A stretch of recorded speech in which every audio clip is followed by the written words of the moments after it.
Hello, everyone, and welcome to day 5 of my recombobulation adventure as the countdown to my birthday.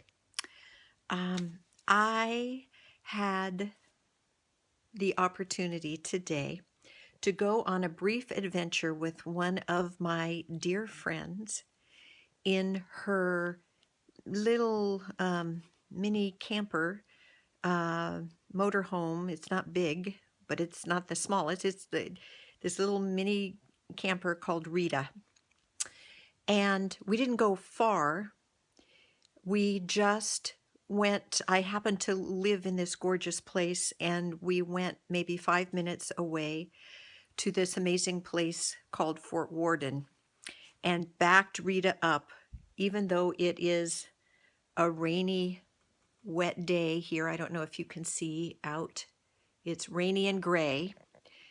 We went anyway, and we decided it was liquid sunshine, and we gathered together our little things to have a very short little picnic in the rain, because you just don't wait for a sunny day.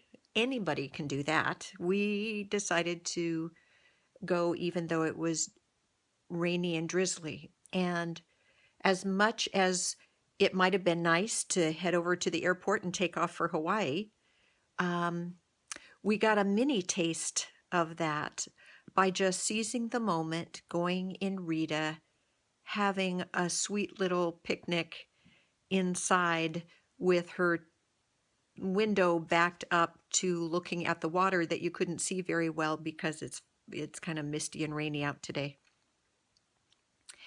And it was wonderful because it wasn't really about where we were, or it had to be a huge thing. It was sweet because it was just simple and somewhat spontaneous, and it was really about just being heart to heart. And we talked about so many things.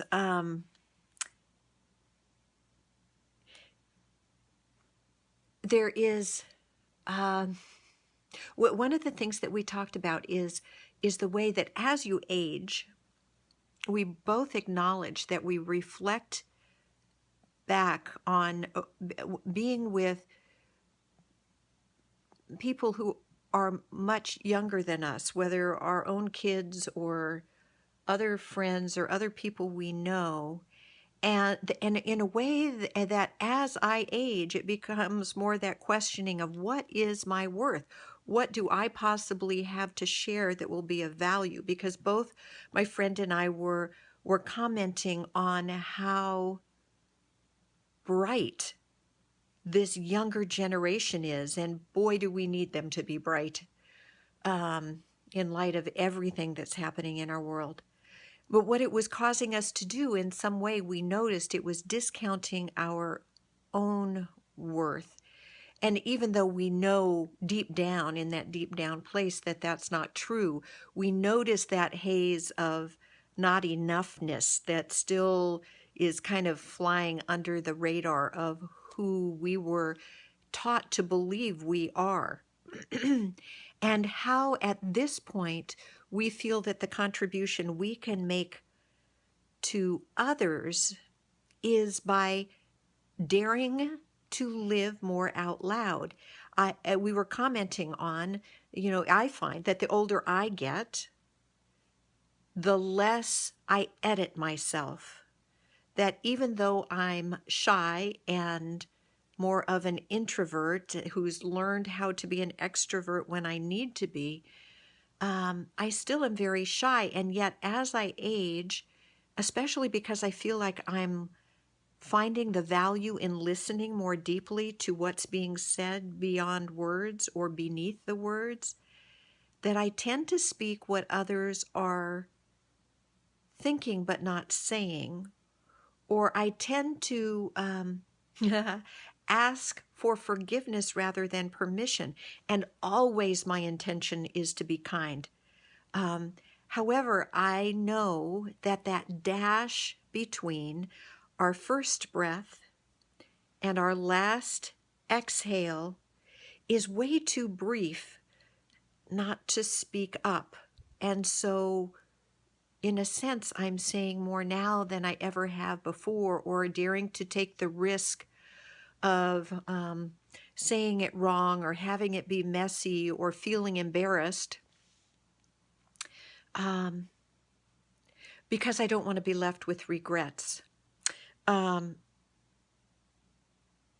and so it just was a very sweet, amazing time with my dear friend, reflecting on how important it is at this point in our lives. I look at it as, I can't remember who first said it to me, but choosing to live life in 10-second increments. I actually think it was Access Consciousness where I picked up this tool. That if you make your choices in life and you choose to live life in 10-second increments, it can help you through uncomfortable times. It can help you through, I'm going to sneeze. Excuse me. And I'm not even going to edit that out. Excuse me, or that one either.